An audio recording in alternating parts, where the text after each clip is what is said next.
soirée finie. Et voilà, il ne reste plus que 4 tickets d'or. À présent, dans tout le pays, que dis-je, dans le monde entier, il s'était rué pour aller acheter des tablettes de chocolat Wonka. Tout le monde cherchait avec frénésie les précieux tickets qu'il restait à trouver. On voyait des femmes adultes entrer dans les boutiques de confiserie pour y acheter 10 tablettes de chocolat Wonka à la fois. Elles déchiraient les papiers comme des folles et l'examinaient, avides d'apercevoir un éclat de papier doré. Les enfants cassaient leur tirelire à coups de marteau, les mains pleines de monnaie, se ruèrent alors dans les magasins. En Angleterre, un illustre savant, le professeur Fulbodji, inventa une machine capable de dire sans déchirer le papier si oui ou non il y avait un ticket d'or. Cette machine sortait un bras mécanique qui saisissait tout ce qui contenait le moindre gramme d'or.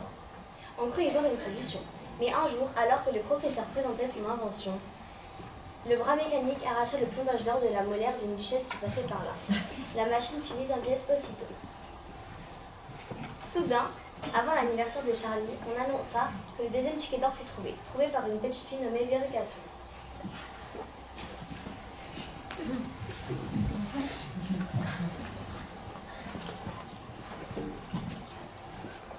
Véruca, comment avez-vous trouvé ce deuxième ticket d'or? Voyez-vous, mon ami, lorsque ma petite fille m'a dit qu'il me fallait un ticket d'or à tout prix, j'ai couru en ville acheter tout le stock de tablettes de chocolat. Des centaines de tablettes, je crois. Des centaines de milliers.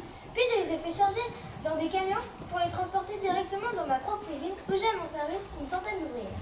Je leur ai donc dit, eh bien les filles, maintenant, au lieu de décortiquer des cacahuètes, vous dépouillerez ces barres de chocolat de rien du tout. Puis elles se sont mises au travail. 3 jours ont passé ainsi. Oh, c'était terrible. Ma petite Véruca se désolait de plus en plus. Et chaque fois que je rentrais à la maison, elle me recevait avec des cris. Où est mon ticket d'or? Je veux mon ticket d'or. Eh bien, monsieur, je ne pouvais plus voir souffrir ainsi ma petite fille. C'est pourquoi j'ai juré de poursuivre mes recherches jusqu'au moment où je pourrais lui en offrir. Vers la fin du 4e jour, une de mes ouvrières s'est écriée. Un ticket d'or! J'ai trouvé le ticket d'or! Je lui ai dit, donnez-le-moi vite. Elle me l'a donné, puis je me suis précipitée à la maison pour le remettre à ma petite chérie. Et maintenant, la maison a retrouvé son calme.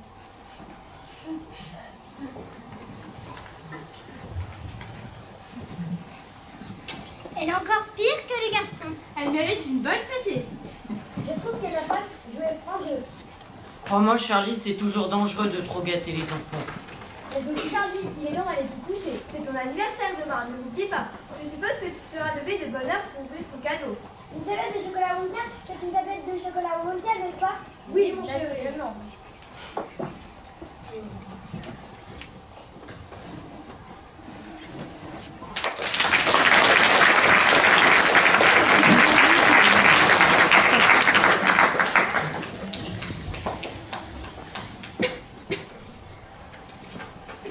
Bon anniversaire!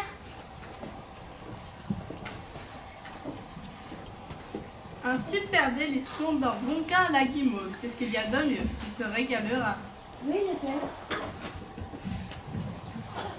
Tu n'as qu'à oublier cette histoire de ticket d'or et vas-y, ouvre-la. Dépêche-toi. Ne sois pas trop déçu, mon chéri, si tu ne trouves pas ce que tu veux dans ce papier. Tu ne peux pas t'attendre à tant de chance. Elle a raison, tu sais. Ils savaient tous combien il aurait été difficile de s'attendre à ce que cette pauvre petite tablette recelât un ticket d'or. C'est pourquoi ils s'efforçaient avec beaucoup de douceur et de gentillesse de prévenir la déception qui attendait Charlie. Mais ce n'était pas tout, car les grandes personnes savaient aussi que la chance, fût-elle infime, était là. La chance devait bien y être. Cette tablette-là avait autant de chance que n'importe quelle autre de contenir un ticket d'or. C'est pourquoi ils étaient tous aussi crispés, tous aussi émus que Charlie.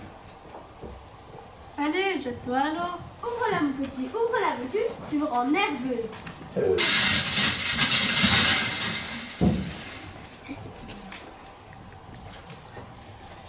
Et voilà, c'est exactement ce qu'on attendait. Maman, prends un petit bout. Non, pas question. S'il vous plaît.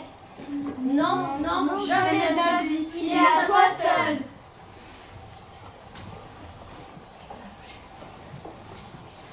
Allez, va mon chéri, va à l'école.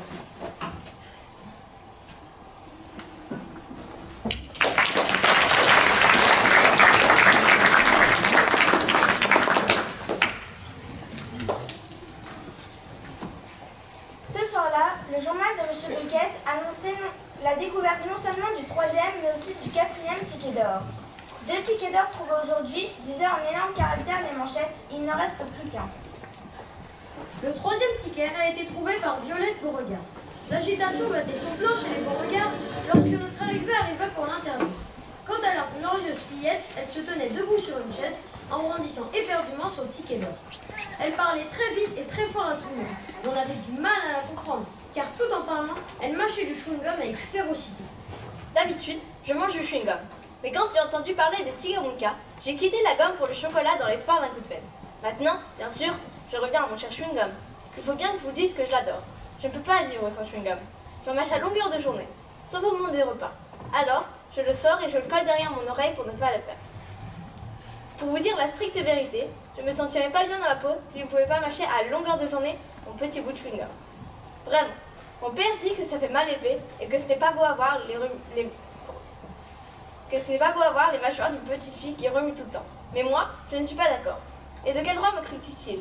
Puisque, si vous voulez tout savoir, il remue la mâchoire presque autant que moi à force de me gronder toutes les 3 minutes. Voyons, Violette! Bon, maman, on s'emballe pas. Et maintenant, vous serez peut-être intéressé par le fait que le chewing-gum que je suis en train de mâcher, je travaille faire depuis 3 mois. C'est un record puisque je vous le dis. J'ai battu le record que détenait jusque-là ma meilleure amie, Miss Cornelia transmettait. Elle était furieuse. Maintenant, ce bout de chewing-gum est ce que je possède de plus précieux. La nuit, je le colle à une colonne de mon lit. Et le matin, il est tout aussi bon. Un peu ferme au départ, mais il s'attendrit vite sous mes dents. Avant de m'entraîner pour les championnats du monde, je changeais de chewing-gum tous les jours. Dans l'ascenseur, dans la rue, en rentrant de l'école. Pourquoi l'ascenseur? Parce que j'aimais bien coller à l'un des boutons. Comme ça, la personne suivante qui appuie sur le bouton se colle mon vieux chewing-gum sur le bout des doigts. Haha, les plus marrantes, ce sont les bonnes femmes avec leurs gants qui coûtent cher. Et qu'en est-il du ticket d'or et de la visite de la chocolaterie? Oh oui, ça me plairait drôlement de visiter l'usine de M. Wonka, pourvu qu'il me donne du chewing-gum pour le reste de mes jours. Youpi, hurrah! Quelle sale gosse! Elle finira mal si elle continue à mastiquer toute la journée. Et qui a trouvé le 4e ticket d'or, papa? Voyons. Le 4e ticket d'or a été trouvé par un garçon nommé Mike Tilly. À notre arrivée, le jeune Mike semblait extrêmement ennuyé par toute cette affaire. Espèce d'idiot, vous m'interrompez alors que je regardais la télé. Je ne veux pas qu'on me dérange pendant que je regarde Gangsterman. Piou! Êtes-vous heureux de faire partie des 5 enfants de visiter l'usine Wonka et de rencontrer son propriétaire? Silence! Ne vous ai-je pas dit de ne pas m'interrompre pendant que je regarde Gangsterman? Ce film est d'une violence. Il est formidable. Je les regarde tous les jours. Je les regarde tous. Même le plus mité où il n'y a pas de bagarre. J'adore les gangsters. Surtout quand ils y vont de leur pruneau ou de leur stylet ou encore de leur coup de poing américain. Oh non d'une pipe, ce que je donnerais pas pour être à leur place. Ça c'est une vie trop bien quoi. Plus. C'est assez, je suis écœurée. Et voilà, il ne reste plus qu'un ticket d'or.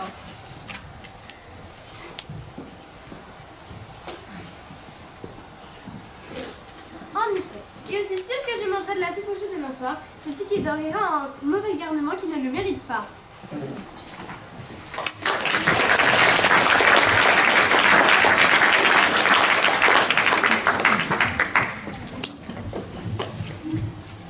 Le lendemain, lorsque Charlie revint de l'école et entra dans la chambre de ses grands-parents, il ne trouva que grand-papa Joe réveillé.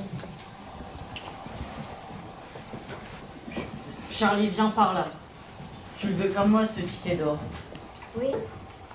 Eh ben, tiens, prends ce magot, cours à la première boutique et va chercher une tablette de chocolat.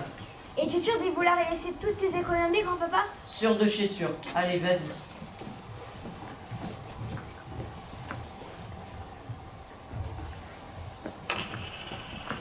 Ça y est? Oui, tiens. Non, toi, déballe-toi. Non, c'est toi qui l'as payé, c'est à toi de le faire. D'accord. Par quel bout dois-je commencer? Commence par celui-là. Ne déchire qu'un tout petit bout. Comme ça, nous ne verrons encore rien. D'accord. Fini, je suis trop nerveux. Non, vas-y. D'accord.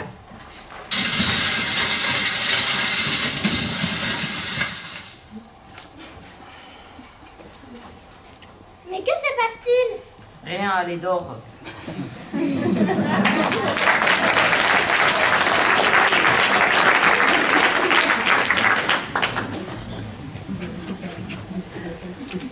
Pendant les 15 jours suivants, la neige se mit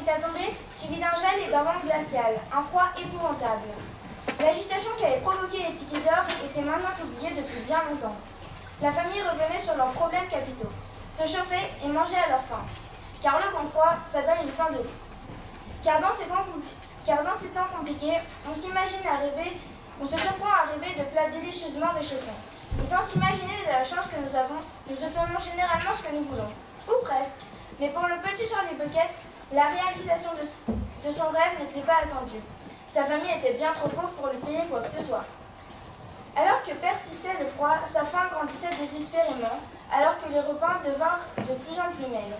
Tout ça parce que la fabrique des dentifrices de M. Bucket avait fait faillite.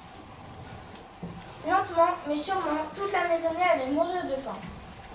Et tous les jours, en rentrant de l'école, le petit Charlie Bucket devait passer devant la gigantesque chocolaterie de M. Willy Wonka. Et tous les jours, à son approche, il levait son petit nez pointu pour respirer cette merveilleuse odeur de chocolat fondu. Il respirait longuement, profondément, comme s'il voulait se nourrir de ce délicieux parfum. Il faut qu'il mange. Ce petit garçon en pleine croissance doit manger. Nous autres sommes vieux, ce n'est pas pareil. Mais cela ne doit plus durer. C'est un bon petit, il mériterait mieux. Le froid impitoyable n'en finissait pas, et le pauvre petit Charlie maigrissait de jour en jour. Il ne savait pas si cela pouvait encore durer sans qu'il ne tombe gravement malade. Et un jour, en rentrant de l'école, il vit sur le trottoir un éclat argenté briller. Un billet de 5 €. 5 €. Le billet était là entre ses doigts crispés. Il ne pouvait pas le quitter des yeux, et il pensait à une seule chose, manger. Un super délice fondant Wonka et guimauve, s'il vous plaît.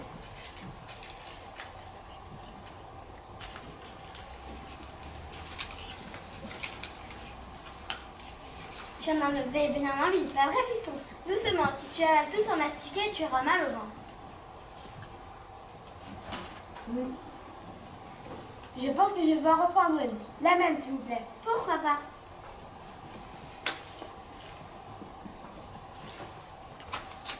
Un ticket d'or? Tu as trouvé le dernier ticket d'or? Hé, les gens, venez voir tous, ce gosse a trouvé le dernier ticket d'or. C'est dans ma petite boutique, dans mon magasin. Appelez les journaux, apprenez-leur la nouvelle. Voyez, elle a trouvé un ticket d'or. Regardez comme il brille. Je voudrais bien savoir comment elle a fait. Moi, j'ai acheté des vingtaines de tablettes de chocolat pendant des semaines et rien. Écoute, mon fiston, je te l'achète, d'accord? Ok. Je te donne 50 € qu'en pension, hein, et je te donnerai aussi une bicyclette toute neuve, d'accord? Assez, ça suffit. Laissez ce gosse tranquille.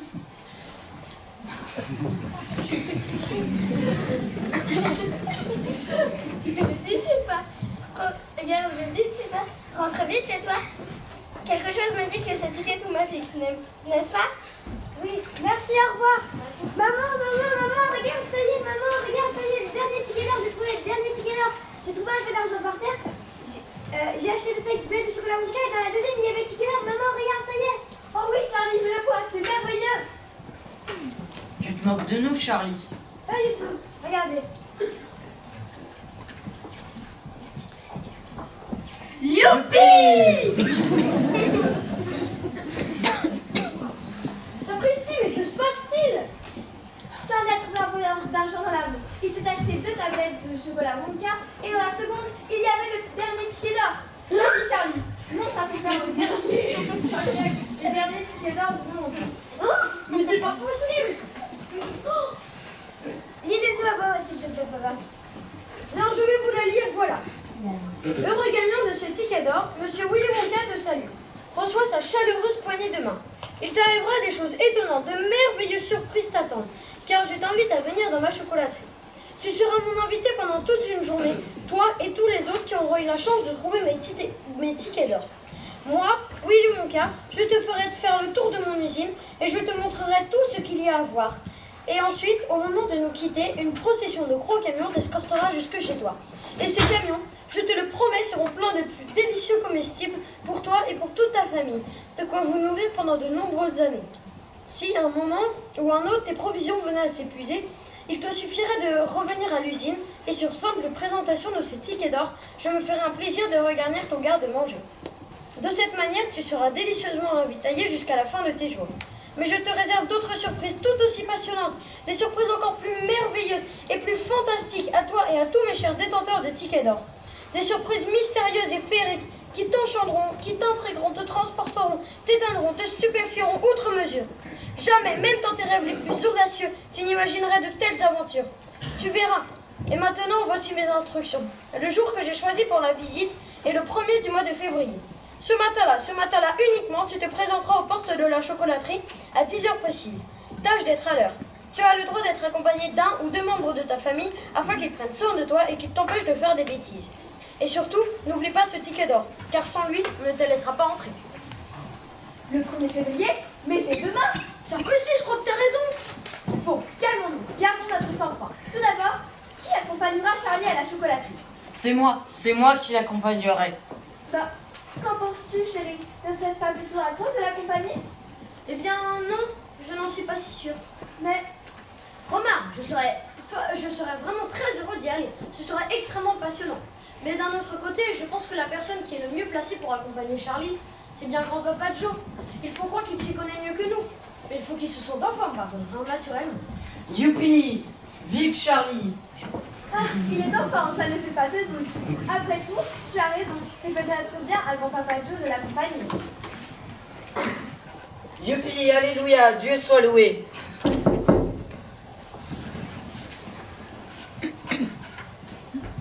Le voilà, le grand gagnant, mesdames et messieurs. C'est aujourd'hui que Charlie Bucket a trouvé le tout dernier ticket d'or Wonka. Alors, Charlie, dis-nous tout. Comment as-tu trouvé ce ticket d'or? Depuis combien de temps le cherches-tu? Eh bien, je rentrais de l'école quand... Fantastique. Et quelle a été ta réaction? Eh bien, j'ai... Magnifique. Et que t'a dit ta famille? Ils sont fiers, j'imagine. Oh, eh bien, Superbe.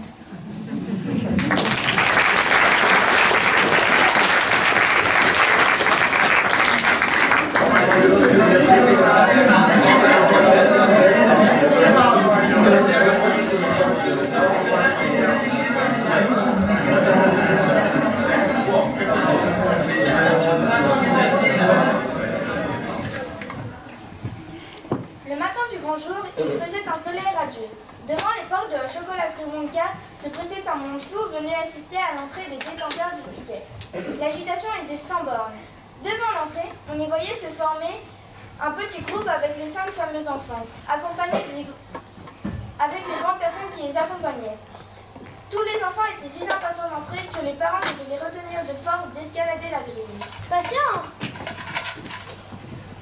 Ce n'est pas encore le moment. Tiens-toi tranquille, il n'est pas encore 10 heures. Voici Violette Beauregard, c'est bien elle. J'ai vu sa photo dans les journaux. Tiens, elle est encore en train de mâcher cet horrible bout de chewing-gum d'il y a 3 mois. Regarde ses mâchoires, elle n'arrête pas de remuer. Et qui est le gosse avec tous les pistolets? C'est Mike Tibi, le manègue de la télévision. Mais il est complètement fou. Moi, c'est Léo Gassol que je voudrais voir. Vous savez, la petite fille, on lui offre tout ce qu'elle veut. Absolument tout. Elle n'a qu'à se mettre à brailler, et voilà. Affreux, n'est-ce pas? Plutôt choquant, dirais-je. Et voilà Augustus Gloop. Il paraît qu'il s'est déjà enfilé plus de 100 tablettes de chocolat en un jour. Écœurant. Et qui est Charlie Bucket? Ce doit être ce petit gringalet à côté du vieux qui a l'air d'un squelette. N'a-t-il pas de manteau par ce froid? Il n'a peut-être pas les moyens de s'en acheter. Voyez comme les enfants peuvent être cruels entre eux.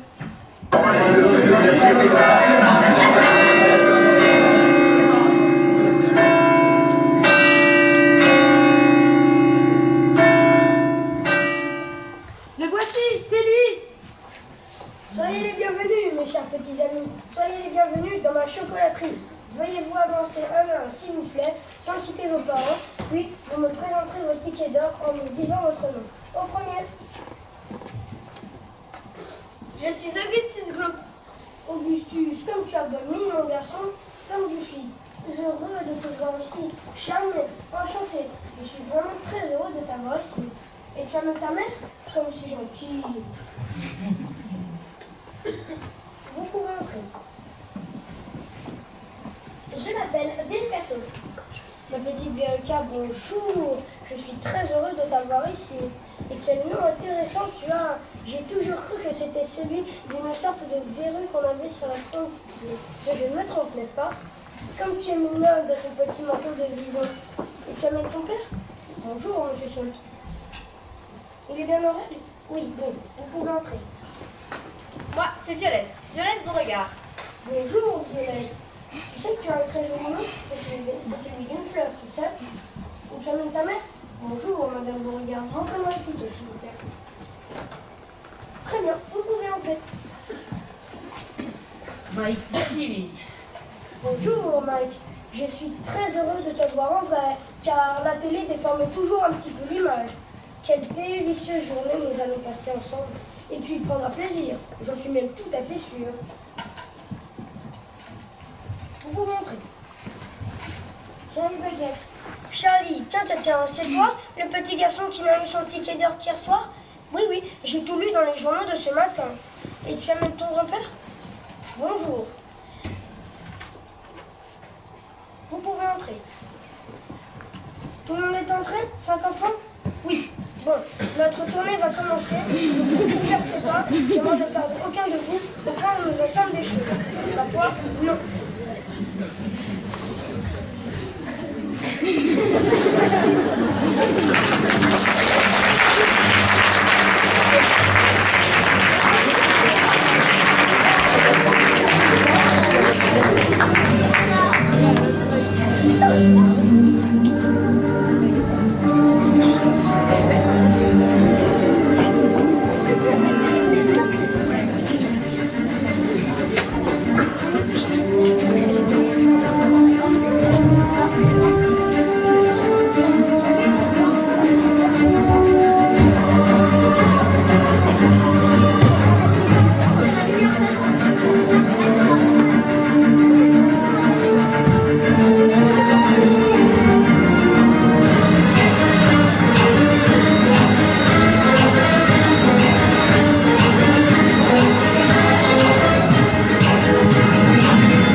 Nous y voilà.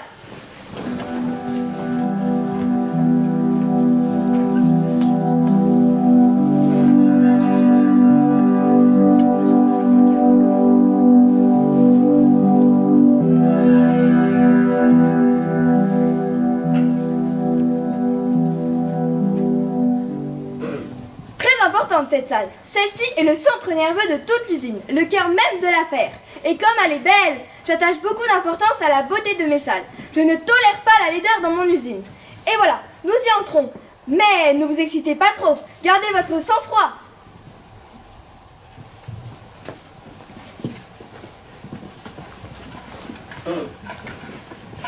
À leurs pieds s'étalait une magnifique vallée.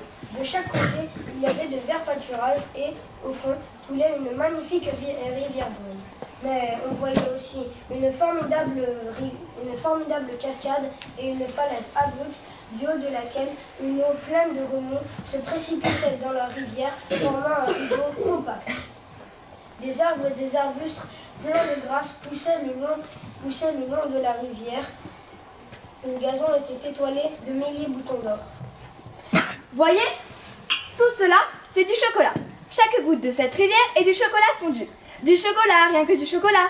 De quoi remplir toutes les baignoires du pays. N'est-ce pas magnifique? Les enfants et les parents étaient bien trop ébahis pour pouvoir dire un mot. Ils étaient subjugués par ce spectacle absolument fantastique. La cascade est extrêmement importante. C'est elle qui mélange le chocolat. Elle le bat, elle le fouette, elle le rend léger et mousseux. Aucune chocolaterie au monde ne mélange son chocolat à la cascade. Pourtant, c'est la seule manière de le faire convenablement. La seule! Et mes arbres, qu'en pensez-vous? Et mes jolis arbustes, ne sont-ils pas beaux? Je déteste la laideur, je vous l'ai bien dit. Et naturellement, tout cela se mange. Tout est fait à base d'une nouvelle sorte de sucre à l'amande. J'appelle cela du smucre. Allez-y, goûtez un fruit, c'est délicieux.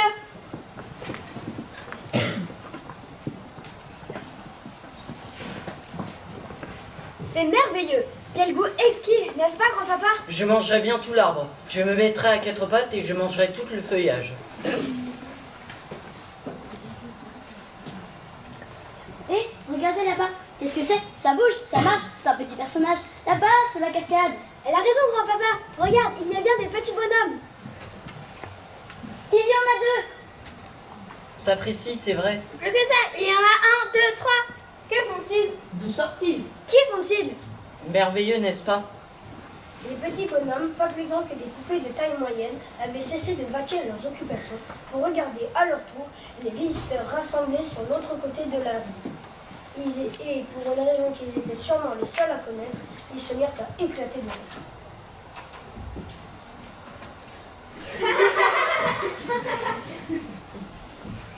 Impossible. Des hommes si petits que ça n'existe pas. Bien sûr que si, ce sont des Oompa Loompa. Des Oompa Loompa? Tout droit venus de Loompaland. Ce pays n'existe pas. Mon très cher monsieur, je vous demande pardon. Monsieur Wonka, je suis professeur de géographie. Alors, vous devez tout savoir sur cette terrible contrée. Laissez-moi vous raconter l'histoire, rien d'autre qu'une jungle infestée des bêtes les plus féroces au monde. Quand je suis allée là-bas, j'ai découvert que les Oompa Loompa vivaient dans des maisons perchées dans les arbres. Ils avaient pour seule nourriture des chenilles vertes ignobles. Toutes les nuits, ils rêvaient de cacao. Et toute la journée, ils en parlaient. Un Oompa Loompa pouvait s'estimer heureux s'il trouvait 3 ou 4 graines de cacao par an. Vous n'aviez qu'à prononcer le mot cacao devant un Oompa Loompa pour lui mettre l'eau à la bouche. D'ailleurs, sans cacao, pas de chocolat. Le cacao, c'est le chocolat. Moi-même, dans mon usine, j'utilise des millions de graines de cacao par semaine.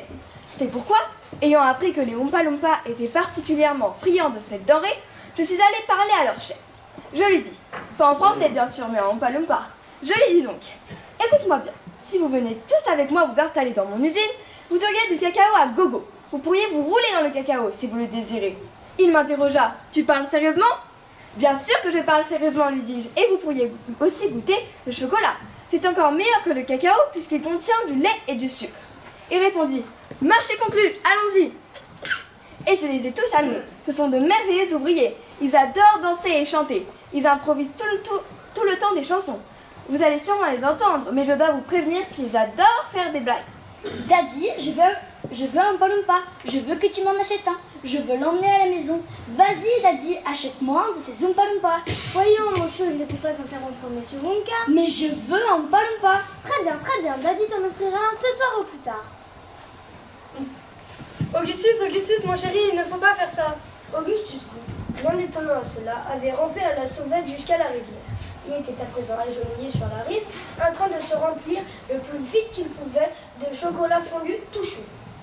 Augustus, je te supplie d'arrêter. Aucune main humaine ne doit toucher mon chocolat. Augustus, n'as-tu pas entendu? Laisse cette rivière et reviens immédiatement. Formidable, ce jus. Il me faudrait un gobelet pour en boire plus. Augustus, tu as passé ton sale rhume à des millions de gens aux 4 coins du pays. Tu te penches trop en avant. Au secours, il se noie, il ne sait pas nager. Sauvez-le. Au secours. Le voilà qui remonte. Au secours, à l'assassin. Police, Augustus, reviens. Où vas-tu? Il est disparu. Vite, appelez les pompiers. Du calme, calmez-vous, chère madame, calmez-vous. Votre enfant n'est pas en danger, quoi qu'il arrive. Augustus va juste faire un petit voyage très intéressant. Mais ne vous tourmentez pas, il s'en tirera bien, quoi qu'il arrive. Comment ça, il s'en tirera bien? Dans moins de 5 secondes, il sera réduit en guimauve. Impossible, inconcevable, absurde! Il ne sera jamais réduit en guimauve. Et pourquoi pas? Puis-je le savoir? Parce que cette rivière ne conduit même pas à la salle à guimauve. Même pas à proximité de cette salle. Cette rivière conduit directement à la salle où je fabrique la plus délicieuse des nougatines, parfumée à la fraise, enrobée de chocolat. Alors, mon pauvre petit Augustus sera transformé en nougatine à la fraise enrobée de chocolat. On le vendra au kilo dès demain dans tout le pays. Vous croyez que c'est drôle? Vous croyez que c'est une bonne grosse plaisanterie que de faire emporter mon garçon jusqu'à votre salle à nougatine? Ah, il sera sain et sauf. Il sera transformé en nougatine. Jamais de la vie. Si, je le sais. Je ne le permettrai pas. Et pourquoi pas? Parce que ce serait indigeste. Vous imaginez un gloop farci d'Augustus enrobé de chocolat. Personne n'en voudrait. Je ne veux même pas y penser. Moi non plus. Et je vous garantis, chère madame, que votre enfant chéri est en parfaite santé. S'il est en parfaite santé, je veux savoir où il est, tout de suite. Cours à la salle Nougatine. Il faut aider madame Bloop à retrouver son fils Augustus qui vient de se faire emporter par la rivière. Oh, tais-toi, domine-toi, fais un effort. Madame Bloop pense que ce n'est pas drôle du tout. Ça, vous pouvez le dire. Bien. Cours jusqu'à la salle à Nougatine. Et une fois arrivé là-bas, prends un long bâton et plonge-le dans la barrique à chocolat pour la sonder. Je suis presque sûre que tu les trouveras. Mais fais vite et cherche bien. Si tu les laisses trop longtemps, on risque de le verser dans la bouilloire à nougatine. Et alors là, ce serait un vrai désastre. Ma nougatine en deviendrait tout à fait indigeste. Allez, au revoir Madame Bloop, à tout à l'heure.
Je vous l'avais bien dit, ils adorent chanter. Mais il ne faut pas croire un mot de ce qu'ils disent. Ils disent n'importe quoi pour rigoler.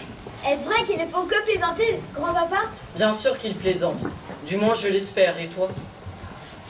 Nous poursuivrons notre voyage en bateau. Le voilà qui arrive, regardez. Un bateau rose absolument fantastique débarqua.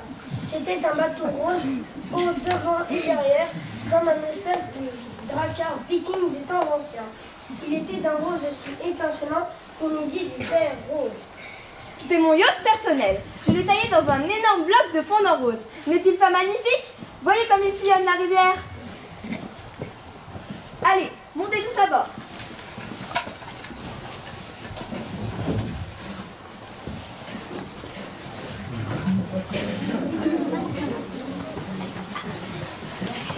Je demande tout d'abord, mais enfin on va le verlan et le bateau se mit à avancer. Le bateau se mit à avancer. Hé là-bas, Maximine, je pars mon bateau, veux-tu? Il va nous rendre poisseux. Daddy, je veux que tu m'achètes un grand bateau en fond de rose. Exactement comme tu dis, monsieur mon père. Je veux les tas de palumpa qui ramènent. Je veux une rivière au chocolat. Et je veux. Elle veut une fessée, oui.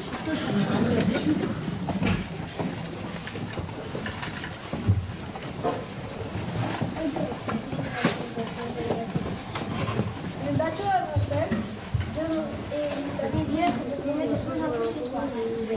Devant eux, les visiteurs aperçurent devant eux une sorte de tunnel sombre, un tunnel rond où passait une rivière. Le bateau, lui aussi, allait passer par là. Comment vas-tu voir les vents dans l'obscurité? Pas moyen de savourer le bon. C'est un vrai. Il est cinglé. Il est malheureux. Il est malheureux. Il est sombré.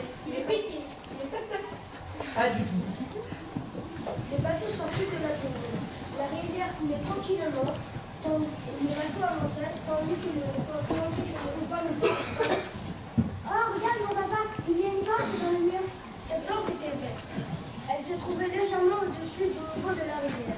C'est tout juste si nous pouvions déchiffrer ce qui y était marqué. Halle de dépôt numéro 54, toutes les crèmes. Crème fraîche, crème fouettée, crème de violette, crème d'ananas, crème de café, crème de vanille et crème à raser.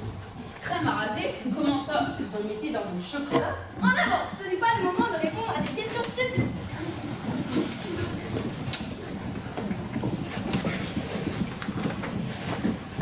Cette fois, la porte était noire. L'écriteau disait halle de dépôt numéro 71, tous les fouets, toutes formes et toutes tailles. Des fouettes, qu'en faites-vous? C'est pour fouetter la crème naturellement. Comment peux-tu fouetter une crème sans fouet? Une crème fouettée n'est pas une crème fouettée, sauf qu'elle n'a pas été fouettée avec un fouet. Comme un œuf brouillé n'est pas un œuf brouillé, tant qu'il ne fait pas brouiller avec toute sa famille. En avant, s'il vous plaît.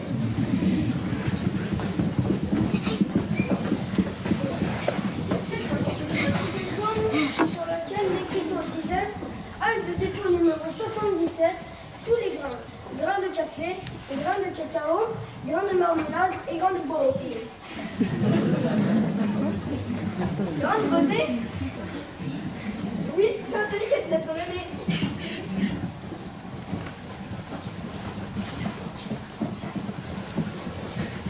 Arrêtez le bateau! Ceci est la salle la plus importante de mon usine. C'est ici que mijotent les recettes les plus secrètes. Que donnerait le vieux Pickle Gruber s'il pouvait entrer ici, ne serait-ce que 3 minutes, sans parler de Trozose, Lucbord et tous les autres petits chocolatiers miteux. Allez-y, s'il vous plaît, descendez du bateau. Mais écoutez-moi bien. En entrant ici, vous ne salirez rien, vous ne toucherez à rien, vous ne tripoterez rien. Compris? Oui, c'est promis. Jusqu'à ce jour, personne, ta maman en parle pas est entrée ici. Cette salle, on lui dit une cuisine de sorcière. Dans tous les coins, il y avait des marmites et des bouilloires sifflantes, des poêles à frire ronronnantes, d'étranges machines de fer qui émettaient d'inlassables petits pout pout pout, d'étranges machines de fer qui crachotaient et cliquetaient. Des tuyaux couraient le long des murs et du plafond, le tout recouvert de fumée et de vapeur, de riches et délicieux parfums. Quant à Monsieur Wonka, on voyait bien que c'était là sa salle préférée. Il sautillait au milieu des marmites. Il souleva le couvercle d'une marmite pour renifler. Il trempa le doigt dans une barrique pour goûter une masse jaune et visqueuse. Puis, il lança un regard inquiet par la fenêtre d'un fourneau. Il rit tout doucement, l'air satisfait en se frottant les mains. Enfin, il se dirigea vers une petite machine brillante qui émettait d'inlassables petits pout pout pout pout pout pout pout, et à chaque pout, une petite bille verte, du moins cela ressemblait à des billes, sortait. Des bonbons acidulés inusables. Je les ai créés pour les enfants qui n'ont que très peu d'argent de poche. Prenez un de ces bonbons et sucez-le, sucez-le, sucez-le, il ne fondra jamais. C'est comme du chewing-gum. Non, ce n'est pas comme du chewing-gum, car la gomme doit être mâchée. Mais tu te casserais les dents si tu voulais mâcher ce bonbon-là. Cependant, ils ont un goût fabuleux. Ils changent de couleur une fois par semaine. Et ils ne s'usent jamais. Jamais. Du moins, c'est ce que je pense. L'un d'eux est testé en ce moment même dans la pièce d'à côté qui me sert de laboratoire. Un Oompa Loompa est en train de le sucer. Cela fait maintenant 1 an qu'il le suce et le bonbon tient bon. Dans ce point-là, je suis en train d'inventer une toute nouvelle espèce de caramel. Du caramel qui fait pousser les cheveux. Vous n'avez qu'à en prendre une toute petite pincée et, au bout de 30 minutes exactement, il vous pousse sur toute la tête une superbe crinière. Et une barbe, et des moustaches. Une barbe? Qui voudrait bien faire d'une barbe? Elle tirait très bien, je te l'assure. Mais malheureusement, le mélange n'est pas au point. Il est trop actif. Je l'ai essayé hier sur un Oompa Loompa et aussitôt, une énorme barbe noire lui a poussé. Elle a poussé si vite que bientôt, le sol était recouvert d'un tapis barbu. Et elle a poussé si vite qu'elle résistait aux ciseaux. Impossible de la couper. Mais bientôt, j'y arriverai, vous verrez. Et alors, plus d'excuses pour les petits garçons et les petites filles qui se promènent de crâne chaud. Mais monsieur Wonka, les petits garçons et les petites filles ne se Oh, tais-toi, ne dis pas de sottises. Et maintenant, si vous voulez bien me suivre, je vais vous montrer quelque chose dont je suis terriblement fière. Oh, prenez garde, reculez. Monsieur Willy Wonka amena le groupe au milieu même de la salle des inventions où se dressait une gigantesque machine.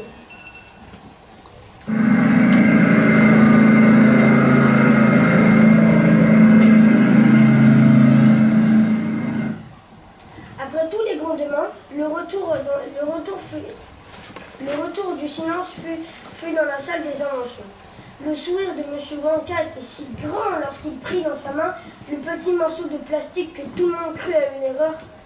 On aurait dit un petit morceau de carton. C'est tout? C'est tout? Tu ne sais donc pas ce que c'est? Il y eut un silence, puis Violette Beauregard, mâcheuse de chewing-gum professionnelle et chevronnée, eut la réponse. Mais c'est du chewing-gum. C'est une barre de chewing-gum.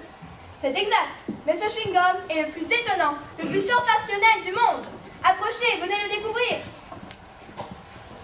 Voyez-vous, ce chewing-gum est la dernière, la plus importante de toutes les inventions. C'est un véritable repas.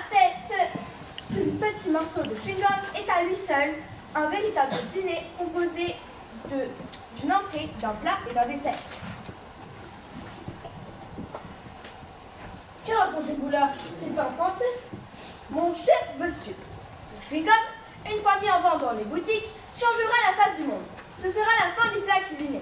Plus de courses à faire, plus de marché, plus de boulangerie, plus d'épicerie, plus de boucherie, plus de poissonnerie, plus de vaisselle, plus de couteaux, plus de fourchettes, plus de verres. Mon cher monsieur, plus de détritus, plus de pagaille, plus de vaisselle, rien et seulement une toute petite tablette magique de chewing-gum Wonka. Elle remplacera votre petit déjeuner, votre déjeuner et votre dîner. Ce chewing-gum représente à lui seul une tarte à la myrtille, du roast beef et une soupe à la tomate. Mais le choix est grand, vous y trouverez tout ce que vous souhaitez. Soupe à la tomate, roast beef, tarte myrtille. Que voulez-vous dire par là? Lis-moi donc cette fiche de descriptif.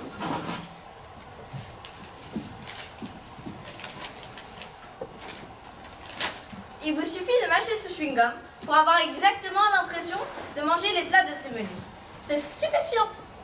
Vous croirez avaler réellement votre nourriture. Vous la sentirez descendre jusqu'à votre estomac.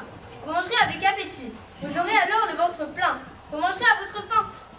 C'est formidable. C'est tout à fait impossible. Tant que c'est du chewing-gum qui se mâche, ça m'intéresse. Violette, je suis ta mère et je te dis que tu vas encore faire des bêtises. Il me faut du chewing-gum. Ce n'est pas une bêtise. Vois-tu, il faudrait bien que tu ne le prennes pas. Le mélange n'est pas encore au point. Il y a encore quelques détails. Cause toujours. Arrête!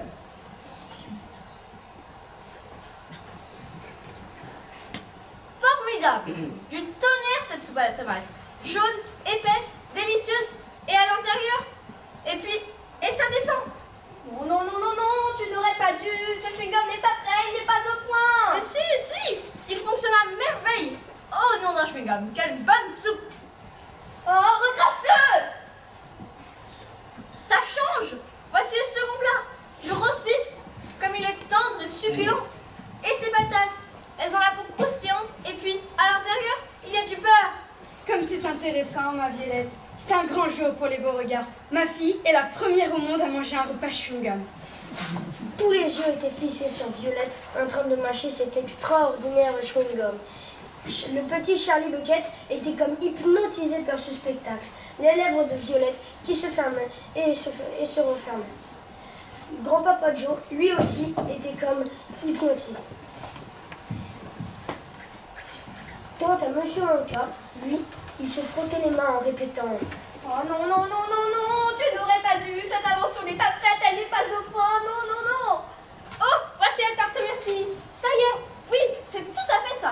C'est tout à fait comme si je mangeais de grosses cuillerées de la plus merveilleuse tarte myrtille du monde. Violette, mais qu'est-ce qui arrive à ton nez? Oh, tais-toi, mère, et laisse-moi finir. Ta mère a raison, tu as le nez tout violet. Que voulez-vous dire? Ton nez, tes joues, ton visage, ils deviennent tout mauves, ma fille. Ah, vous avez bien vu qu'il n'était pas au point. Recrache tout de suite ce chewing-gum. Pitié, au secours, ma fille est en train de devenir violette. Violette, même tes cheveux changent de couleur. Violette, te voilà Violette. Mais qu'est-ce qui t'arrive? Exactement ça, je m'attendais, je l'avais dit. Tous les yeux étaient fixés sur Violette en train de quel terrible et singulier spectacle. Son visage, toute sa peau, son cou, ses jambes, tout, Sans oublier sa chevelure devenait d'un bleu violet éclatant, comme une grosse boule bleue, comme une gigantesque myrtille. Oh, ça se gâte toujours au dessert. C'est la faute de cette tarte aux myrtilles. Ah, mais un jour, j'y arriverai, vous verrez. Violette, te voilà qui grossit.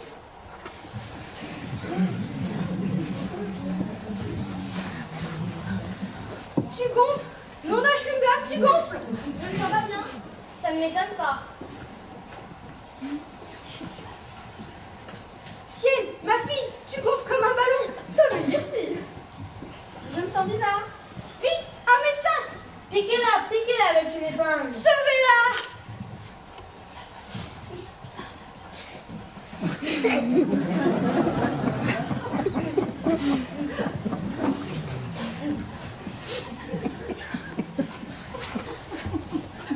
Sauvez-la. Mais elle n'avait pas moyen de la sauver pour l'instant. Elle devenait une grosse boule bleue, une énorme myrtille. C'est toujours la même chose. Je l'ai essayé une vingtaine de fois, sur une vingtaine de pas. Et la vingtaine ont fini par être changée en myrtille. Oh, c'est vraiment ennuyeux. Je n'y comprends vraiment rien. Mais je ne veux pas d'une myrtille pour fille. Réparez-la moi pour qu'elle soit comme avant.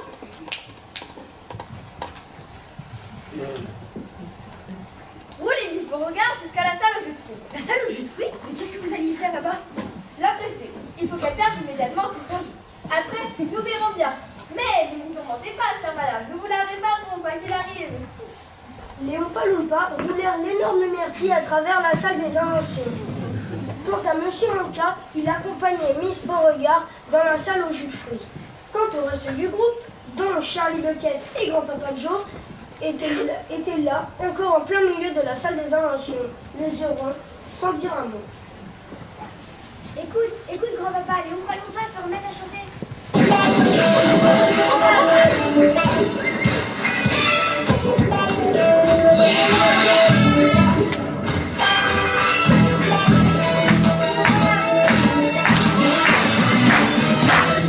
Voici l'histoire de Violette Beauregard, d'une jeune personne comme ses chameaux, qui nage tout le temps. Elle nage tout le temps. Elle nage tout le temps. Et voilà, deux méchants enfants nous quittent. Restent 3 enfants sages. Je pense qu'il vaudrait mieux sortir d'ici le plus vite possible avant de perdre encore quelqu'un. Mais, monsieur Wonka, Violette redeviendra-t-elle comme avant ou restera-t-elle toujours une myrtille? Ils vont la rouler jusque dans le pressoir et elle en ressortira mince comme un fil. Mais, restera-t-elle toujours bleue? Elle sera violette, d'un beau violet profond. Mais c'est bien fait pour elle. C'est ce qui arrive quand on mâche ce machin répugnant à longueur de journée. Mais si vous trouvez le chewing-gum aussi répugnant, pourquoi en avez-vous fabriqué? Parle distinctement. Je ne comprends pas un mot de ce que tu dis. En route, allons-y, dépêchons-nous, nous allons repasser par les corridors. Salle des oreillers mangeables en pâte de guimauve? Non, pas le temps. Malgré que ce soit une salle formidable, ils feront sensation quand je les ai mis en vente. Mais nous, non, nous n'avons pas le temps. Salle du papier peint qui se lève sur un peu d'enfant. Malgré que ce papier peint soit tout à fait charmant, nous n'avons pas le temps. Malgré cela, vous devez savoir que ce papier peint est une invention légendaire. Des fruits sont peints, des pommes, des bananes, des framboises, des abricots, des fraises, ou même des flageoles. C'est quoi des flageoles? Ne me coupe pas la parole, j'ai horreur de cela. Tous les fruits figurent sur le papier. Vous n'avez qu'à lécher une framboise pour avoir le goût de la framboise dans la vie. Léchez une fraise et voilà, vous avez le goût de la fraise. De même pour les flageoles. Léchez-en une et vous aurez son goût. Mais c'est quoi le goût d'une flageoise? Et d'abord, c'est quoi une flageoise?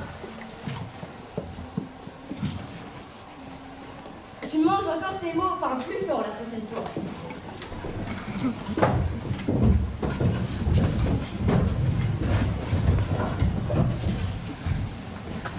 Salle des crèmes glacées chaudes pour le jour de rentrée. Extrêmement réussi en fait. Les glaces sont étonnantes.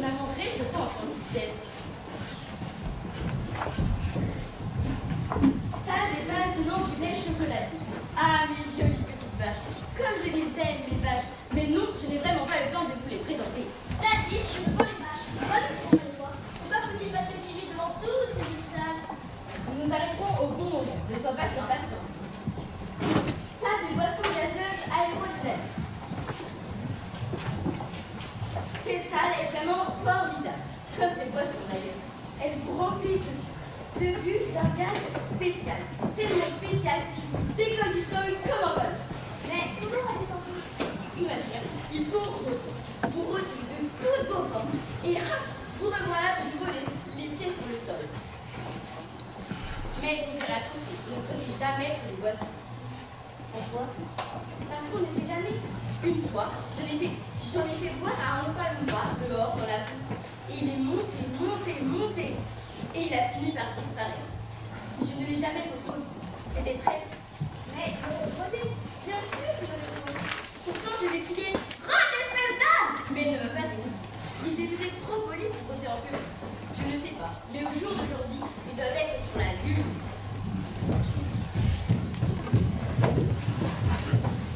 Ça, des bonbons carrés qui ont l'air d'être... Attendez, je suis très fière de mes bonbons carrés à l'Aspéron. Il me faut vous les décrire. Ce sont des bonbons carrés à l'Aspéron. Voilà. Ils sont carrés, complètement carrés. Bien sûr qu'ils sont carrés. Je n'ai jamais dit le contraire. Vous disiez qu'ils étaient ronds. J'ai dit qu'ils avaient l'air d'être ronds, pas qu'ils l'étaient. Oh, malheureux, vous n'y comprenez rien.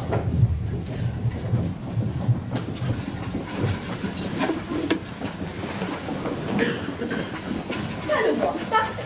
Arrêtez-vous ici quelques secondes et jetez un coup d'œil par la vie. Mais surtout, n'entrez pas sans consigne. Des consignes?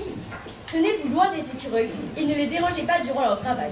Entre Des écureuils! Oh, ce n'est pas comme si Monsieur Wonka venait de le dire. Le spectacle était stupéfiant, fascinant. Plusieurs écureuils étaient assis en face de grandes tables. Sur ces tables, il y avait des tas et des tas de noix. Les écureuils travaillaient comme des forcenés. Ils trayaient les noix à une vitesse incroyable. Ces écureuils ont été entraînés exprès pour décortiquer les noix. Pourquoi des écureuils? Et pourquoi pas des Oompa-Loompa? Parce que les Oompa-Loompa n'arrivent pas à sortir les cerneaux de leur coquille sans les casser. Seuls les écureuils arrivent à les garder intacts. Or, dans ma chocolaterie, je tiens beaucoup à n'utiliser que des noix entières. C'est pourquoi j'ai recours à des écureuils. Ils sont magnifiques, n'est-ce pas? Regardez comme ils tapent d'abord la coquille du doigt pour s'assurer qu'elle n'est pas pourrie. Si elle est pourrie, ce n'est pas la peine de les ouvrir. Ils les jettent à la poubelle. Daddy, je veux un écureuil. Achète-moi un de ces écureuils. Voyons, ma chérie, ils sont tous à Monsieur Wonka. Mais je veux un écureuil. Je n'ai à la maison que 2 chiens, 4 chats, 6 petits lapins, une cage pleine de souris blanches, un vieil hamster et un poney. Daddy, je veux un écureuil. Très bien, mon chou. Eh bien, Wonka, combien voulez-vous pour une de vos sacrées bestioles? Quel est votre prix? Mais mes écureuils ne sont pas à vendre. Elle n'en aura pas. Comment? Je n'en aurai pas. Et qu'est-ce qui m'empêche d'aller en chercher un? Maintenant. N'y va pas! Veruca, reviens! Mais trop tard, la fillette avait déjà atteint les écureuils, sans qu'ils ne puissent l'en empêcher. Les écureuils cessèrent de travailler pour regarder Veruca, qui s'était précipitée dans la salle. Elle les dévisagea tous, puis son choix se porta sur un petit écureuil au bout de la file. Tiens, c'est toi que je veux, je t'aurai. Sans même avoir eu le temps de toucher ce joli petit écureuil, tous se jetèrent sur elle. Veruca était coincée. Des écureuils tenèrent son bras gauche pour l'immobiliser. D'autres tenèrent son bras droit pour la coincer. D'autres encore prirent sa jambe gauche pour la garder au sol, et de même pour la jambe droite. Enfin, l'unique écureuil inoccupé, sans doute le chef, montirent sur l'épaule et sur la tête de Veruca. Puis, sans que personne ne s'y attende, il tapa une fois sur la tête de la fillette. Sauvez-la, Veruca, reviens! Qu'est-ce qu'ils font? Je ne veux pas aller la chercher. Il l'examine avant de voir si c'est une noix pourrie. Veruca était coincée. Les écureuils la tenaient si fermement. Les écureuils redescendirent sur son épaule, mais elle continuait de taper sur sa tête. Puis, sans que personne ne s'y attende, ils tirèrent en rythme la pauvre fillette dans un grand trou derrière eux. Veruca, reviens! Où l'as-tu amenée? Où sa tête est isolée bien creux. Alors, mon cas, soyez plus précis. Où l'ont-ils emmené? Que fait-on des noix pourries? Ils l'ont emmené au vide-ordure. Le vide-ordure en question aboutit directement à l'égout qui charrie toutes les détritus de tous les coins de mon usine. Toute la poussière, les épluchures de pommes de terre, les feuilles de chou fanées, les têtes de poisson noirs et bien évidemment les noix pourries. Et j'en passe. Mais où finit cet égout? Au grand fourneau, voyons. À l'incinérateur. À l'incinérateur? Mais qu'est-ce qui mange des patates, des choux-fleurs et des poissons? Moi, naturellement. Crois-tu que je me nourris de graines de cacao? Mais ne vous tourmentez pas, cher monsieur. Je suppose qu'elle remontera tôt ou tard. Elle n'est peut-être pas descendue du tout. Elle a pu rester coincée dans le conduit juste après le trou. Et dans ce cas, il vous suffirait d'y entrer pour la tirer de là. Des chances? Ma petite verruca va être réduite en saucisse grillée. Écoutez-moi, mon gars. Je veux bien admettre que ma petite fille soit une vraie peste, mais ce n'est pas une raison pour la faire cuire. Je suis extrêmement indignée et fâchée. Afin de mieux voir, M. Sac se pencha plus encore. Maintenant, la tête en bas, le derrière en l'air, il suffisait de lui donner un petit coup au bon endroit, et c'est exactement ce que firent les écureuils. Nom d'une noix, ce qu'il y aura comme déchets ce soir. Que vont devenir Verruca et son père? Je pense que quelqu'un les attrapera à la fin du conduit. Et pour le grand incinérateur? Il est allumé 15 jours sur 2. C'est peut-être un jour sans. On ne sait jamais. Ils peuvent avoir de la chance.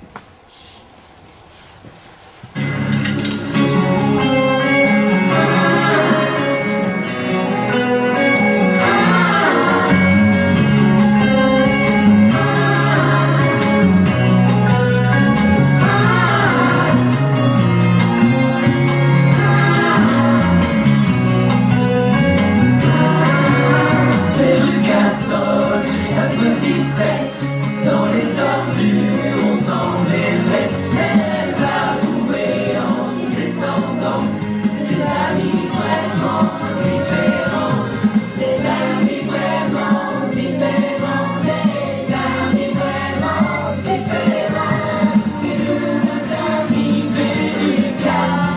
Aller-retour et tout en bas. Les deux amis Verruca.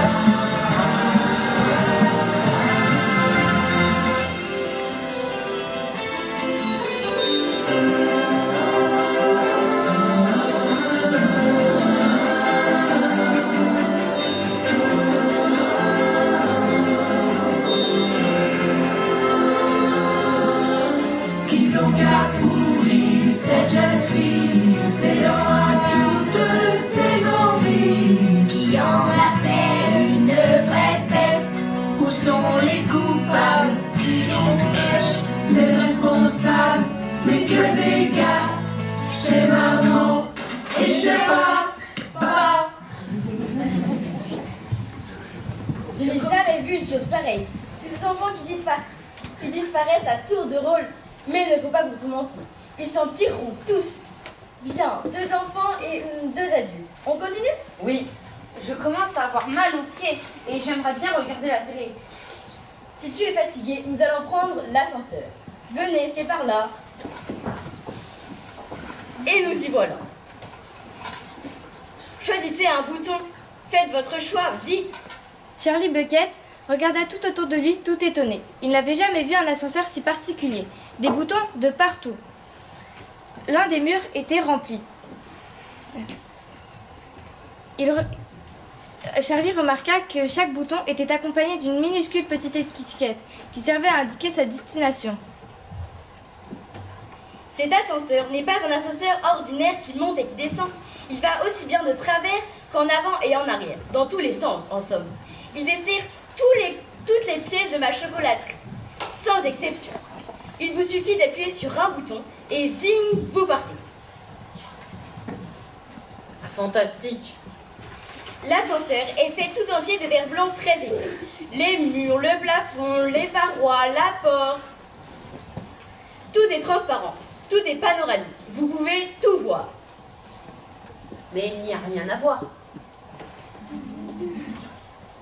Choisissez un bouton, chaque enfant a un bouton. Faites votre choix, vite. Dans chaque salle, vous attend quelque chose de merveilleux, de délicieux. Mine de rochers de chocolat, pistolet à jus de fraise, caramélé à planter, bonbons explosifs pour vos ennemis, sucettes lumineuses, jujube amande colorant, caramel creux, bonbons à dents vertes, durée 1 mois, bonbons colorants pour parents trop bavards, bonbons mobiles qui se tortillent dans votre estomac, bâtons de chocolat invisibles à manger en classe. Dépêchons-nous, nous ne pouvons pas nous éterniser. Crayon enrobé de caramel, piscine à limonade, gazeuse ou non, nougatine de main, dragée arc-en-ciel, effet, licorne. Chocolat télévisé. Et c'est exactement ce qu'il me faut. Youpi!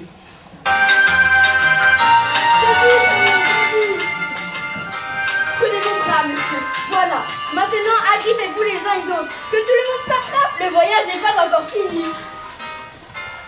L'ascenseur poussait, se tortillait, il montait, descendit et...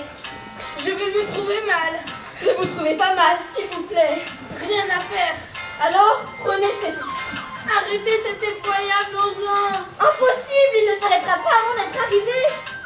Pourvu que personne n'utilise l'autre ascenseur en ce moment. Quel autre ascenseur? Celui qui va dans le sens inverse, sur la même voie. Tiens, vous voulez dire qu'il peut y avoir une collision? Jusque-là, j'ai toujours eu de la chance. Vous parlez d'une balade? Plus jamais ça. Non, non, n'abîmez pas mon chapeau, nous arrivons. Le père et le fils Stevie, suivis de Charlie et de grand-papa Joe, quittèrent l'ascenseur de verre pour une salle si éblouissante qu'ils durent tous s'arrêter en fermant les yeux. Willy Wonka leur remit à chacun d'eux une paire de lunettes à la forme plutôt spéciale. Mettez-les vite et surtout, ne les enlevez pas tant que vous êtes dans cette salle, quoi qu'il arrive. Une fois les lunettes enfilées, toute la bande regarda tout autour d'elle. Tout était blanc. Seules les deux extrémités étaient meublées. Sur un des côtés se trouvait une caméra sur roue et plein d'Oompa-Loompa les entouraient. Un peu différents des Oompa-Loompa habituels, ils portaient eux aussi des lunettes pour se protéger de la lumière. Ils travaillaient dans le silence le plus complet. À l'autre bout de la salle se trouvait un écran de télévision géant et un seul Oompa-Loompa assis sur une chaise. Et voilà, dans cette salle va naître la dernière, la plus importante de mes inventions, le chocolat télévisé. Le chocolat télévisé? Bonté de chocolat, ne m'interromps pas tout le temps, mon garçon. Le chocolat agit par la télévision. En ce qui me concerne, je n'aime pas trop la télévision. À petite dose, pas sans doute. Mais il faut croire que les enfants de nos jours sont incapables de s'en tenir loin. Ils ne s'en lassent jamais. Comme moi, la ferme. Mais, et maintenant, je vais vous expliquer comment fonctionne ce fascinant poste de télévision que voici. Mais au fait, savez-vous comment fonctionne la télévision ordinaire? C'est très simple. D'un côté, là où l'image est prise, il y a une grande caméra. Vous commencez par prendre des photos. Ensuite, ces photos sont divisées en des millions de petites particules qui sont projetées dans le ciel par l'électricité. Puis, elles tournent en rond dans le ciel en sifflant jusqu'à ce qu'elles heurtent une antenne d'un toit d'une maison. Alors, elles descendent par le fil qui les conduit directement au poste de télévision. Sur place, elles sont secouées et remuées. Puis, elles se remettent en place comme dans un puzzle. Et l'image apparaît sur l'écran. Je ne suis pas sûre que ça marche comme ça. Je suis un peu sourd de l'oreille gauche. Excuse-moi, mais je n'entends pas tout ce que tu dis. Mais je suis à votre droite. Oh, je n'avais pas remarqué. Cela n'a aucune importance. Je disais donc que je ne suis pas sûre que cela marche comme ça. Tu es un garçon gentil, mais tu parles trop. Alors, quand j'ai vu fonctionner la télévision ordinaire pour la première fois, il m'est venu une idée extraordinaire et j'ai crié. Si ces gens peuvent découper une image, pourquoi pas du chocolat? Pourquoi ne pourrait-on pas catapulter une vraie tablette, divisée en quelques petits morceaux et la recoller ensuite? Impossible! Tu crois? Eh bien, regarde, je vais maintenant expédier une tablette de mon meilleur chocolat à l'autre bout de la pièce par la télévision. Et là-bas, apporter le chocolat. Il faut qu'elle soit grande, car tout est beaucoup plus petit.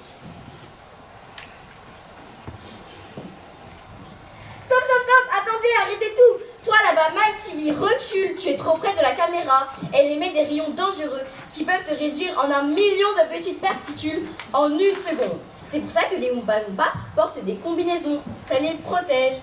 Bien, maintenant, allez-y, allumez.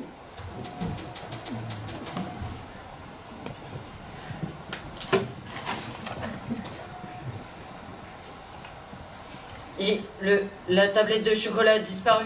Il disait donc vrai? Elle est en route, venez, c'est par là. C'est à ce moment précis que la télé s'alluma et une petite tablette de chocolat apparut. Attrapez-la, vite! L'attraper? Mais c'est totalement impossible. Ce n'est qu'une image sur un écran de télévision. Charlie Bucket, attrape-la, vas-y, étends la main et attrape-la. Voilà, mange-la, vas-y. C'est la même tablette, elle a juste rétréci en voyage, voilà tout. C'est un miracle. À la vue de ce chocolat télévisé, Mike TV était encore plus excité que grand-papa Joe. Mais pouvez-vous téléviser un petit déjeuner de céréales, par exemple? Ah, ne me parle pas de ce produit dégoûtant. J'ai horreur de cela. Mais si vous voulez, vous pourrez? Naturellement. Et pouvez-vous aussi téléporter par hasard un être vivant? Un être vivant? Serais-tu devenu fou? Mais si vous le voulez. Ça, mon garçon, je ne sais vraiment pas. C'est bien possible, après tout. Oui, j'en suis à peu près sûre. Mais je n'aimerais pas essayer. J'aurais bien trop peur du résultat. Regardez-moi bien, je vais être la première personne télévisée du monde. Non, non, non, non, non, non, non! Non, Mike, tu vas être désintégré en 1 million de petits morceaux. Malheureusement, rien ne put pas arrêter le petit Mike TV. Il avait déjà attrapé la télécommande et couru sous la caméra. À nous deux, mon vieux.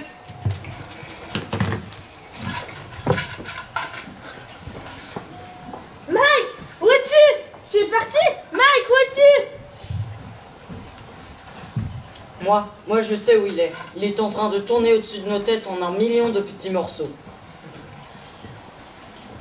Il faut regarder la télé, il peut arriver à tout moment. Il met du temps à arriver. Pourvu qu'aucune partie de sa personne ne se perde. Qu'entendez-vous par là? Loin l'idée de vouloir vous effrayer, mais il arrive quelquefois que les petites particules se perdent en chemin et que seulement la moitié retrouve le chemin du poste. C'est ce qui m'est arrivé la semaine dernière. Une moitié seulement d'une tablette est apparue à l'écran. Vous voulez dire qu'une partie seulement de Mike nous reviendra?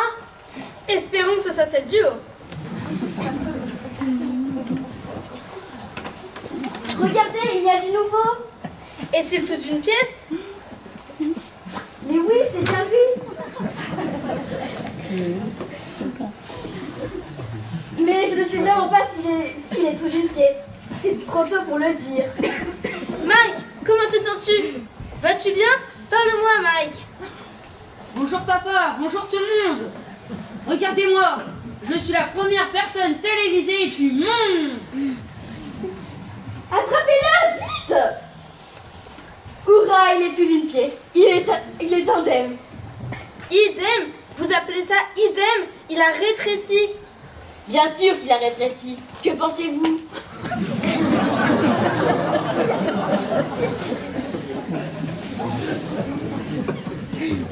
C'est terrible, qu'allons-nous faire? Nous ne pourrons plus l'envoyer à l'école. Il se fera piétiner, il se fera écraser, il ne pourra plus rien faire.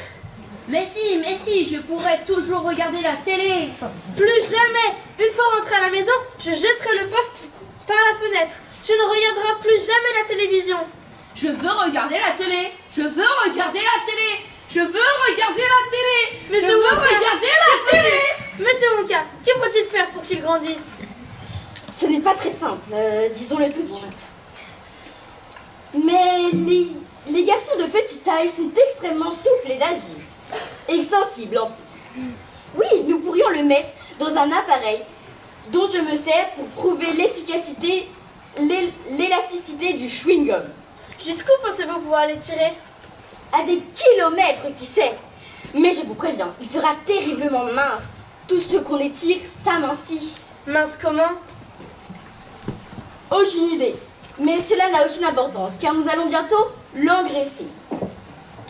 nous allons lui procurer une triple dose de mon meilleur chocolat, super vitaminé, de la vitamine A, B, mais aussi C, D, E, F, G, et de la vitamine H, I, J, K, L, N, O, P, R, S, T, et de la vitamine W, W, X, Y, et bien évidemment Z. Mais il ne contient pas de la vitamine M qui rend malade et de la vitamine Q qui lui fait pousser une queue.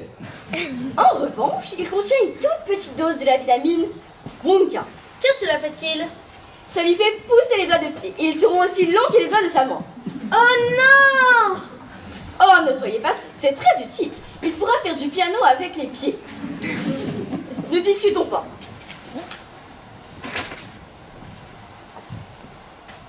Suivez mes ordres. Je les ai écrits sur ce petit bout de papier. Quant au gosse, vous le trouverez dans la poche de son père. Allez, au revoir, monsieur.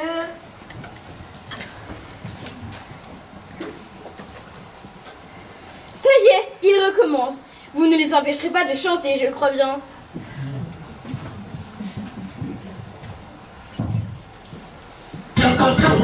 À ma connaissance, le plus important à ma connaissance concernant les enfants, c'est et devant la télé, et nous entendons installer par cette chose idiote qui rend gaga.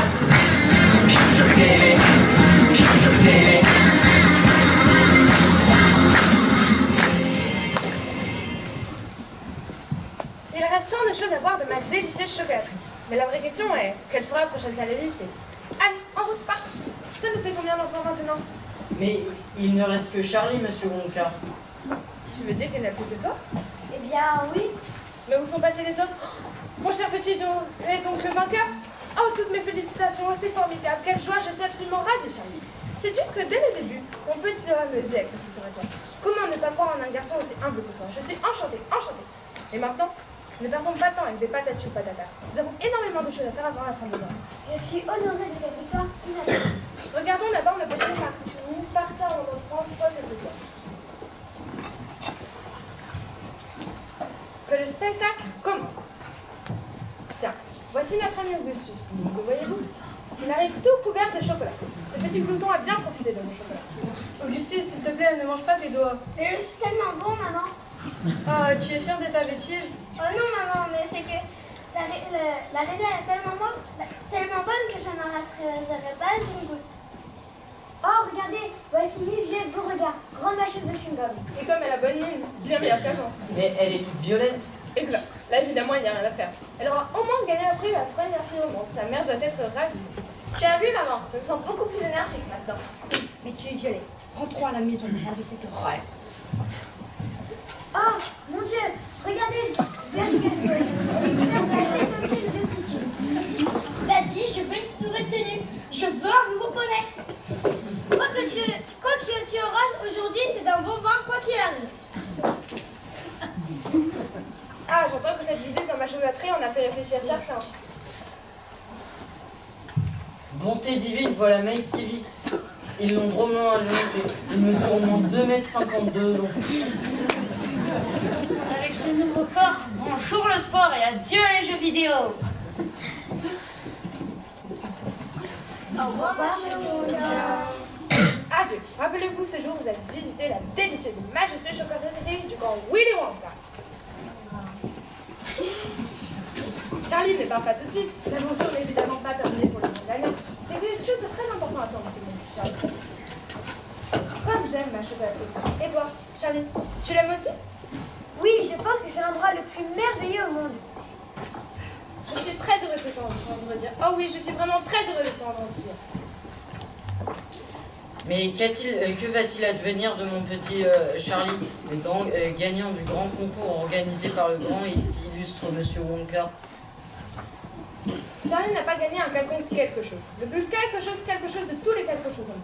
Et quel est ce quelque chose qui a l'air si merveilleux? Ce quelque chose est que je vais faire cadeau de ma chocolaterie à ce petit garçon. La lui donner le prix gagnant. La lui donner? Vous plaisantez? Mais non, je ne plaisante jamais.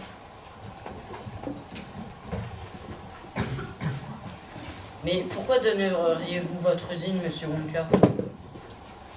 Écoutez, je suis un bien plus vieux que vous ne le pensez, et je ne dirai pas toujours. Je n'ai ni famille, ni enfant, rien. Qui ma chocolaterie quand je serai trop vieux pour le faire moi-même. Il faut que quelqu'un la prenne en main, ne serait-ce qu'à cause des Oompa Loompa. Songez qu'il y a des milliers de personnes qui donneraient tout au monde pour être à ma place, mais je ne veux pas de ces gens-là. Je ne veux pas d'une grande personne ici. Un adulte n'écouterait rien, est en train de procéder à sa manière, et non la mienne. C'est pourquoi il me faut un enfant, sage, sensible et affectueux, à qui je puis confier tous mes secrets de ma réaction, tant que je vivrai. Et j'en ai trouvé un, toi. Ah, et c'est pour ça que vous avez sorti vos tickets d'or? Exactement. J'ai décidé d'inviter 5 enfants à passer la journée dans ma chocolaterie. Et celui que j'aimerais le mieux au bout de cette visite serait le gagnant. Et c'est toi, mon petit Charlie. Je suis si fière de toi. Alors qu'en dis-tu? Es-tu prêt à tout quitter pour aller vivre dans ma chocolaterie? Bien sûr, mais ma famille m'accompagnera. Oh mon petit, je m'excuse, mais c'est peut-être qu'un. On ne dirige pas une chocolaterie avec une famille.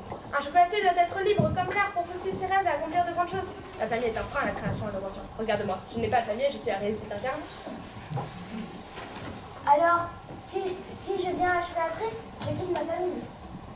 Oui, vois ça comme un bonus.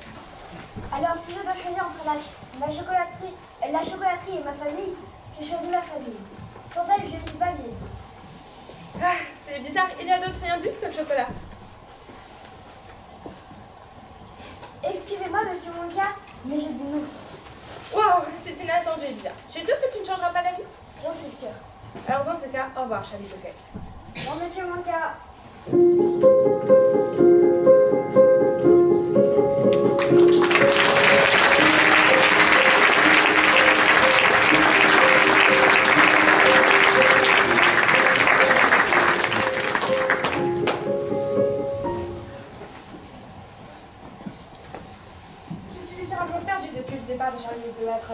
Depuis, mes bonbons sont délaissés, mes gourmandises oubliées, mes friandises laissées. Pourtant, je pense, au ventre, réfléchis, imagine, invente, ou encore façonne.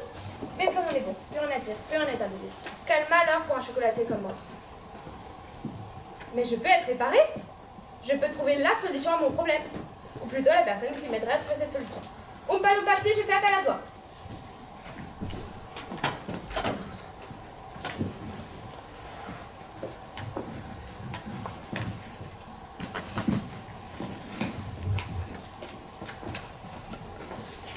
Ouverture de la session numéro 285 pour aider Monsieur Wonka.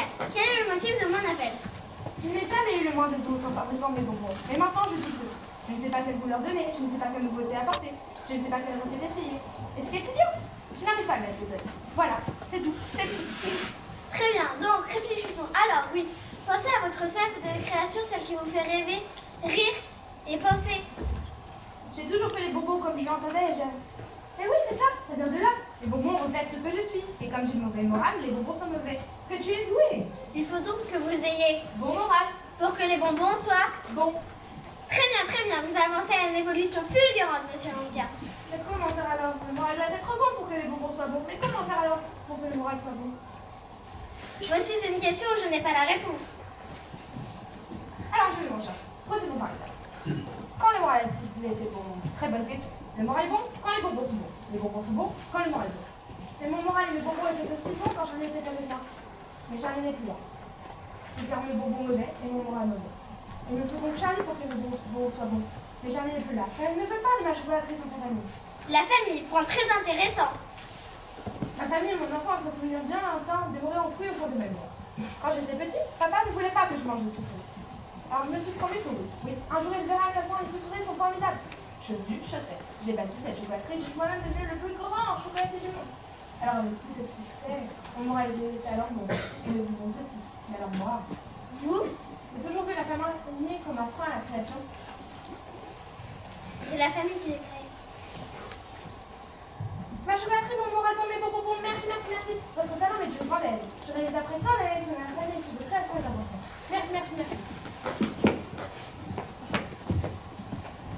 Suis-je bon pour votre commandant?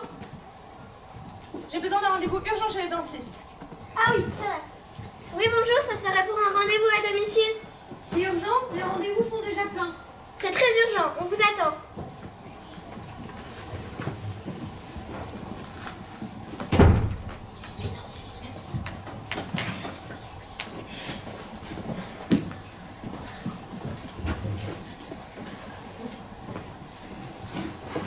Je n'ai pas eu de rendez-vous chez les dentistes depuis tant d'années. Quelle émotion! Quelle était cette émotion que M. le maire voulait écouter? Le dentiste est là. Oui, bonjour. Je suis venue pour un rendez-vous urgent. Veuillez vous installer confortablement, ouvrez grand la bouche et nous allons procéder au soin. Juste ciel.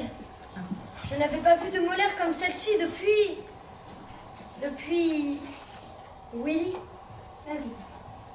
Après tant d'années sans te servir de fil dentaire.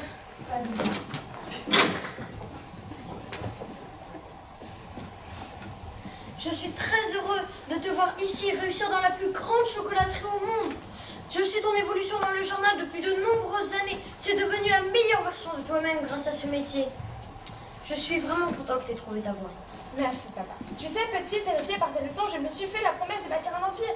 Je me souviens ce que tu m'avais dit. Willy, je te l'affirme, tu ne seras pas mon patient. Tu auras des dents droites, propres, blanches. Car jamais tu toucheras ces cochonneries, tu m'entends? Jamais. Ces mots prononcés il y a tant d'années sont ceux qui m'ont donné la force de construire ce dont j'avais toujours rêvé. Cette chocolaterie qui me confère un immense bonheur. Toi, moi, je t'ai révélé être le moteur de la création de cette chocolaterie. Sans toi, papa, je n'aurais pas eu envie de te montrer ce dont je suis capable dans ce que tu as essayé le plus au monde. Mais alors le petit Charlie Bucket avait raison. J'étais tellement obsédée par cette sorte de vengeance envers toi, papa, qui ne voulait pas croire en mes rêves, que j'ai voulu convaincre Charlie qu'on ne dirigeait pas une chocolaterie d'une famille. tout être humain, Willy, qu'importe qu'il soit chocolatier, ouvrier ou encore boulanger, a besoin de sa famille. Merci, papa, de m'avoir ouvert les yeux. Je sais ce qu'il me reste à faire en maintenant. Oompa Loompa, logistique, je fais appel à toi.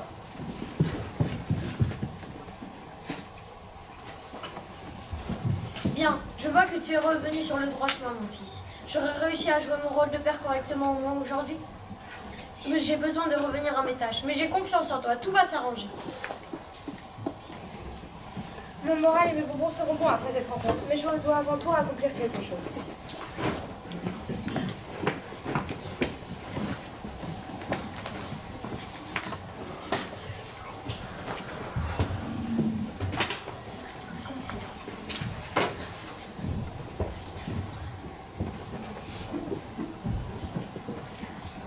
Bonjour, il y a quelqu'un? Eh oh, vous m'entendez? Quelle est la raison de ma visite? Il n'y a personne. Je dois rentrer avant que ma famille s'inquiète. Bonjour, j'arrive plutôt bien, bonsoir.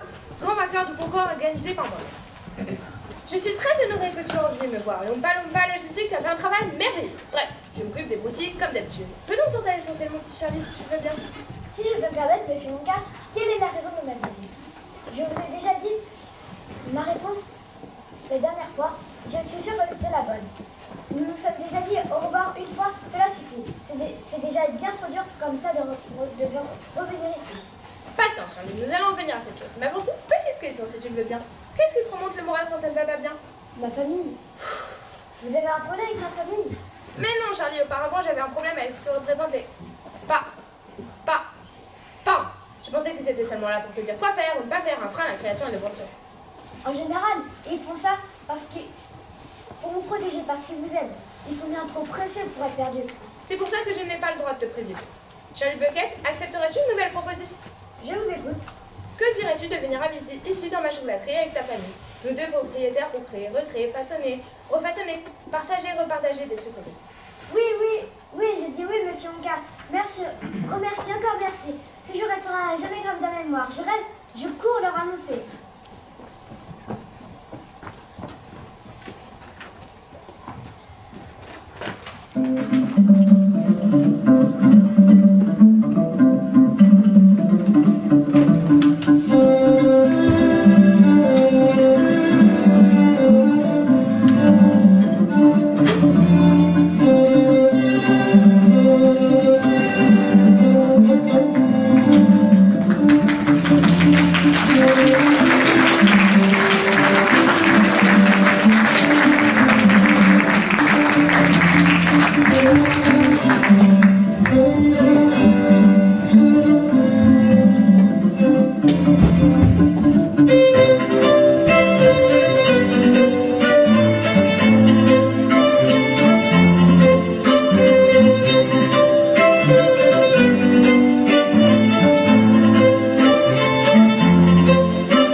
pas dans ta nouvelle maison.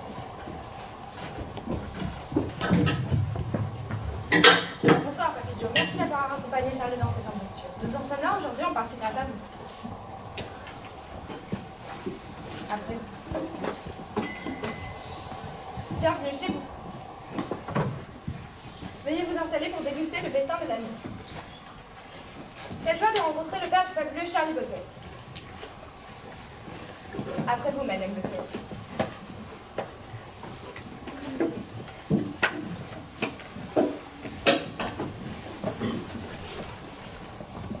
Vous sentez la praline? Ah oui, c'est vrai, j'adore les pralines. Et vous, vous sentez les vieilles personnes et le savon de Marseille? J'aime bien.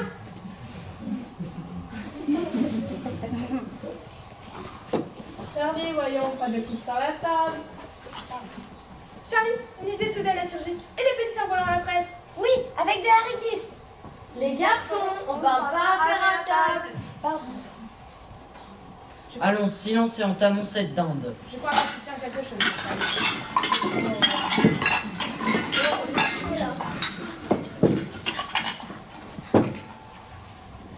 Merci.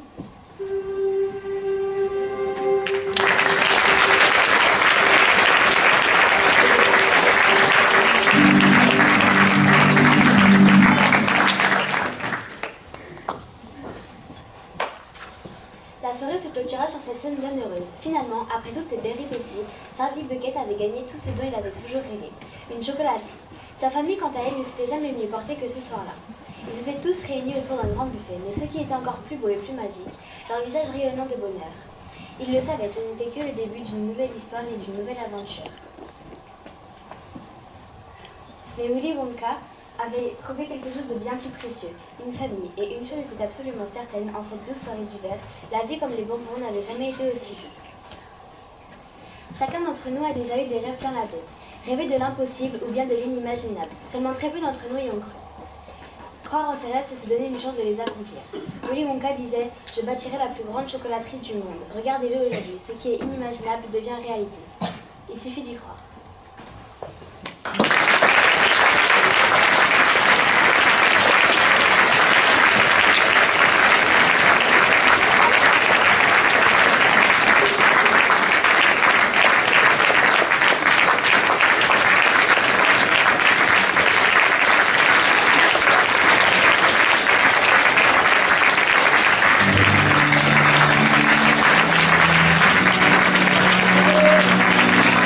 Oh,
Je peux vous dire qu'on est super fiers de ce qu'ils ont fait ce soir, vraiment. Certes, on a été dur avec eux, mais ce qu'ils ont fait ce soir, c'est vraiment incroyable et je pense que vous pouvez leur refaire un tonnerre d'applaudissements.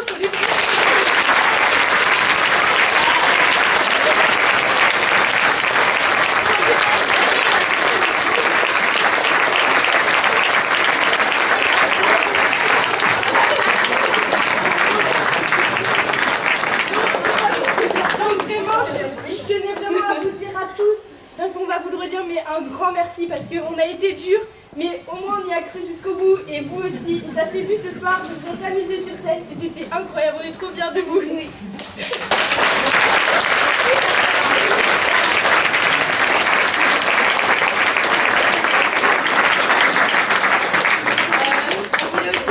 Le fait qu'on voulait remercier les parents, de les avoir emmenés à des répétitions ou de vous être organisés sur des covoiturages, etc., de les avoir soutenus toute l'année, de les avoir aidés à répéter des fois leurs répliques, etc.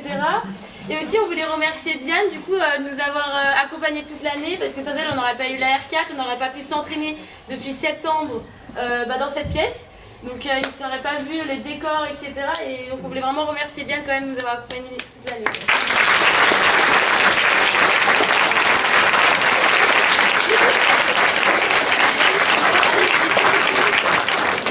On voulait vraiment remercier Mongré de nous faire vivre une incroyable expérience comme celle-ci. On voulait surtout remercier Madame Villeman parce qu'on l'a un peu embêtée ces temps-ci avec la R4. Du coup, merci beaucoup Mongré de nous faire vivre une expérience comme celle-ci qui restera à jamais gravée dans nos mémoires.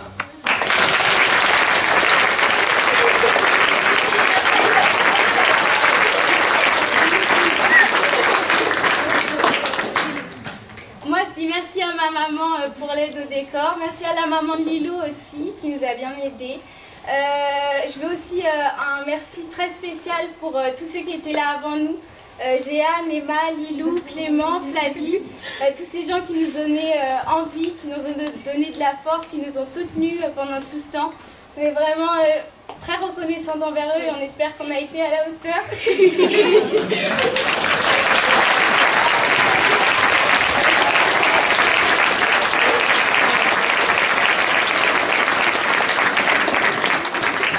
Pas tout seul cet après-midi et ce soir. Il y a ceux qui vont reprendre la troupe l'année prochaine. Donc j'aimerais qu'ils viennent avec nous. Oui, c'est grand.